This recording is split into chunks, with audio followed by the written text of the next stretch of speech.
Hello and welcome back everyone, this is your host Jay Brandon, bringing you another season of Olympia football.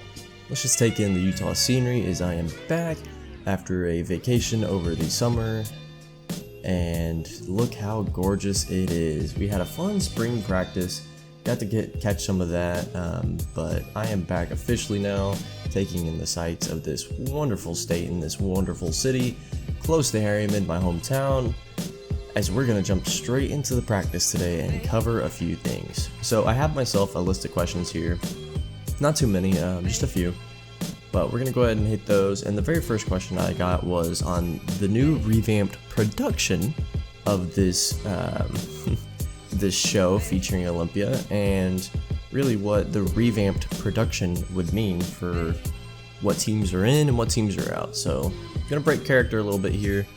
No longer am I Jay Brandon. We're going to talk about revamped and essentially explain that, first of all, there are new teams in revamped and there are old teams that are left out. And so the new teams include Georgia, Southern, Coastal Carolina, Charlotte, and Appalachian State.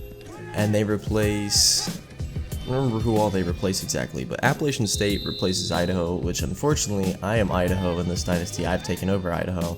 So Appalachian State will not be in this dynasty, unfortunately.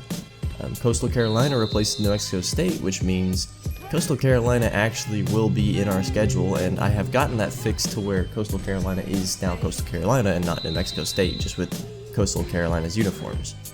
So that might be a little weird that they're in the Mountain West in year one. We just have to roll with it. Unfortunately, I couldn't get that fixed in time.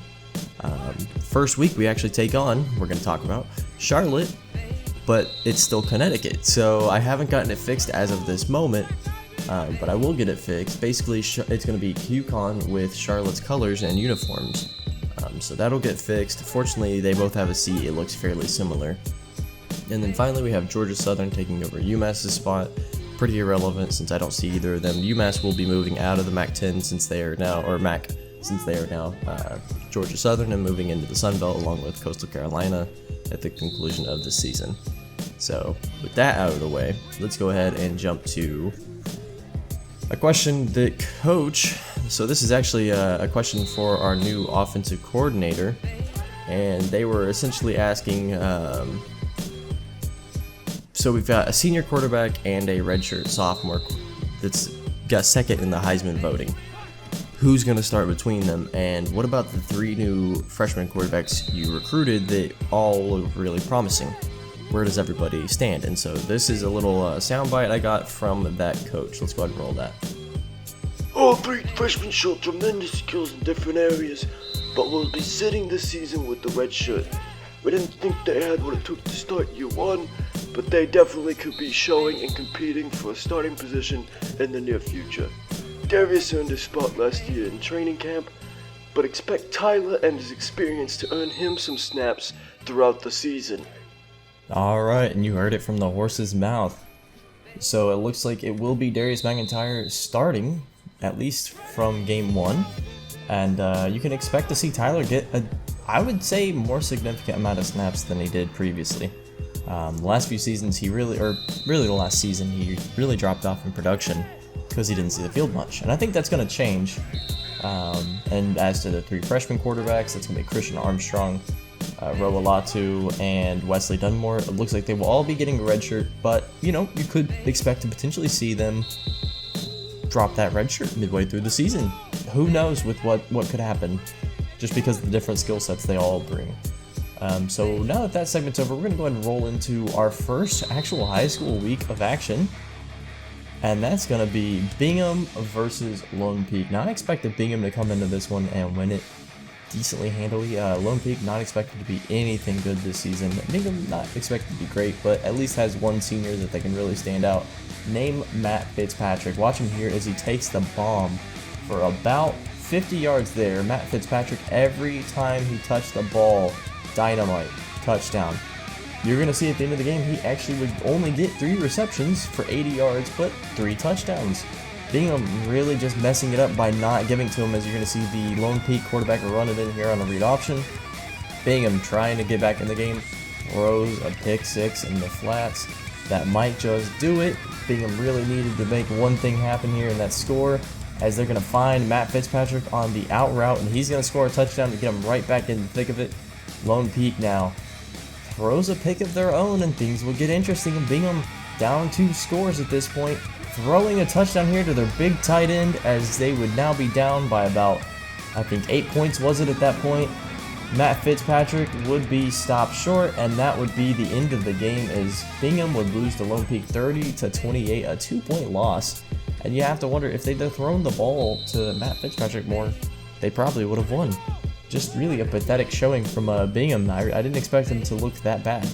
Matt Fitzpatrick, though, looks like a star, and he is 4-star prospect coming into this high school recruiting class. Currently looking at Olympia as well as a few other Power 5 schools. We'll see if we can stay on the list after, he narrows them down from the initial giant list that all these high-star recruits have.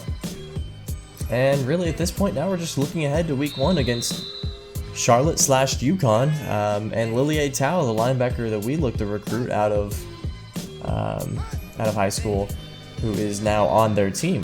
And he actually is going to be starting, it looks like, week 1.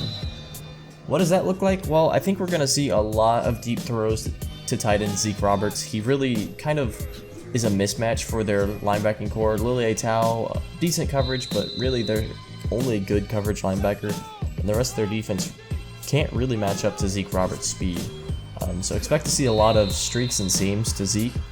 You can also expect to probably see him flexed out towards the slot, maybe even on the ends. You can expect to see a lot of power running as well between the tackles, I would think, in this game. Really not a tremendous front four. Their cornerbacking core and their secondary really as a whole is their strong point. So if we can avoid them, we probably can win this game offensively. Defensively, expect to see us run a lot of zone blitz, and I mean we're going to be sending the heat. UConn comes out with a quarterback that really is young, inexperienced, and doesn't seem to have a lot of real game awareness just yet. Of course, I'm sure he could develop at that, but at this point he doesn't have that.